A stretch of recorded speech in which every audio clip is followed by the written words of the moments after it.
గోరువంక వాలగానే గోపురానికి స్వరాల గణగణ గంటలే మోగలేలా గోపబాలుడొచ్చినాక గోకులానికి పెదాల కిలకిలా పువ్వులే పుట్టలేదా ఇలా చూడండి ఇవాళ పూసింది బాలకృష్ణుడొచ్చినప్పుడే వయ్యారి నందనాలు నాట్యమాడగా వారసుని చూసినప్పుడే వరాల వాంఛలన్నీ పల్లవించగా నందుడింట చిందులేసే అందమైన బాలుడే తనవాడై అన్ని కోసుకెళ్ళిపోతున్నారు. ఇప్పుడు ఓకే అంటే ఒక ఆకిట్లో చాలా మంది ఉండేవాళ్ళు ఎవరు కోస్తారని మనకి తెలియడం లేదు. ఇంకా మనం చెట్లు పెట్టుకోండి వాళ్ళు ఎవరిని అడగలేము. ఈరోజు నాకు 2 అయితే చాలా హ్యాపీగా ఉందండి. మనకి వచ్చి కార్తీక్ నెలలో కార్తీక పౌర్ణమి రోజు నాకు ఇవాళ సత్యనారాయణ పూజకి ఈ పువ్వులు పనికొచ్చాయి.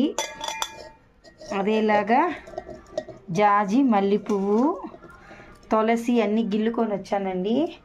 వాన దెబ్బ దెబ్బ దెబ్బ పడుతూ ఉంది.